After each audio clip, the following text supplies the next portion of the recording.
Hello friends, welcome back to my channel. இன்னைக்கு இந்த வீடியோல நம்ம எல்லாருக்குமே ரொம்ப விருப்பமான chicken momos எப்படி பண்றதுன்னு பார்க்கலாம்.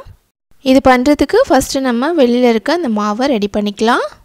அதுக்கு நான் இன்னைக்கு 1 கப் மைதா மாவு எடுத்துர்க்கேன். இப்போ இத சால்ட் போட்டு கொஞ்சமா தண்ணி சேர்த்து ரொம்ப ஹார்டாவும் இருக்க கூடாது, அதே சமயத்துல ஒட்டிட்டும் இருக்க கூடாது. பாருங்க இது போல நல்லா சாஃப்ட்டா பிணைஞ்சு எடுத்து இந்த மாதிரி ஒரு டவல் போட்டு மூடி வச்சிடலாம். இது நல்லா கொஞ்ச நேரம் ஊறிட்டு இருக்கட்டும். இப்போ வாங்க ஸ்டஃபிங் ரெடி பண்ணிக்கலாம். ஸ்டஃபிங்க்கு இப்போ நான் வந்து 1/4 கிலோ அளவு எலும்பு இல்லாத சிக்கன் பீசஸ் எடுத்து வச்சிருக்கேன். இந்த போன்லெஸ் சிக்கன் பீசஸை நான் மிக்ஸி ஜாரில் போட்டு நல்லா அரைச்சி எடுத்துக்கிட்டேன்.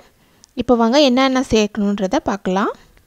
இப்போ நம்ம அரைச்சி வச்சிருக்க சிக்கன் கூட பொடியாக நறுக்கின வெங்காயம், ஒரு கேரட், கொஞ்சமாக முட்டைக்கோஸ், ஒரு பச்சை மிளகாய், அப்புறம் மல்லி இலை, இது எல்லாத்தையுமே நல்லா பொடியாக நறுக்கி சேர்த்துருக்கேன்.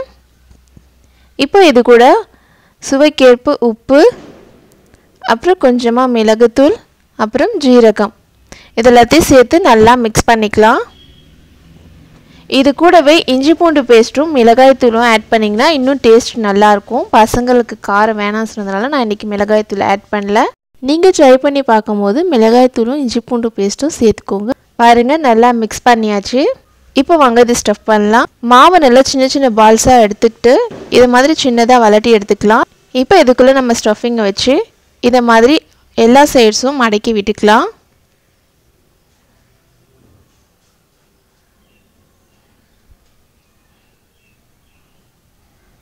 பாருங்கள் ரொம்பவே அழகாக ரெடி ஆயிடுச்சு. உங்களுக்கு இது போல் செய்ய முடியலன்னா நீங்கள் அச்சு இருந்தால் கூட அதில் வச்சு செஞ்சுக்கலாம். அதே மாதிரி மாவு சின்னதாக வளட்டி எடுத்துக்கிட்டு அச்சில் வச்சுக்கலாம். இப்போ நம்மளுடைய ஸ்டஃபிங்கை இது உள்ளே ஸ்டஃப் பண்ணிக்கலாம். அவ்வளோதான். இதை இப்படி க்ளோஸ் பண்ணி எடுத்துனா நம்மளுக்கு ரெடி ஆகிடும். பாருங்கள் இப்போ எல்லாத்தையுமே இது போல் நம்ம ரெடி பண்ணி எடுத்துக்கலாம். ரொம்பவே அழகாக வந்திருக்கு பாருங்கள். இப்போ இதை நம்ம எல்லாத்தையும் வேக வச்சுக்கலாம். நம்ம இட்லி பாத்திரத்தில் கொஞ்சமாக தண்ணி விட்டு நம்ம இட்லி ஊற்றி வைக்கிற அந்த பாத்திரத்தில் எண்ணெய் தடவி விட்டு இதை மாதிரி நம்ம ரெடி பண்ணி வச்சுருக்க மோமோஸ் எல்லாம் வச்சிடலாம். இப்போ இதை மூடி விட்டு நல்லா வேக வச்சு எடுத்துக்கலாம். அவ்வளோதான், நம்மளுடைய மோமோஸ் ரெடி ஆகிடுச்சு. அடுத்து நம்ம மோமோஸ்க்கு நல்ல காரசாரமான சட்னி ரெடி பண்ணிக்கலாம். நான் இன்றைக்கி ஒரு 4 தக்காளியை நல்லா ஆழமாக 4ஆக வெட்டி வச்சுருக்கேன். பாருங்க நான் ஆல்ரெடி தண்ணி வந்து கொதிக்க வச்சுருக்கேன். இப்போ தண்ணி நல்லா கொதி வந்துடுச்சு. இப்போ நம்ம வந்து ஸ்டவ் ஆஃப் பண்ணிவிட்டு நம்ம கட் பண்ணி வச்சுருக்க அந்த தக்காளியை இதில் ஆட் பண்ணிக்கலாம். கூடவே காரத்துக்கு ரெட் சில்லி ஆட் பண்ணிக்கலாம். நீங்கள் உங்களுக்கு எந்த அளவுக்கு காரம் தேவையோ அந்த அளவுக்கு சில்லி ஆட் பண்ணிக்கோங்க.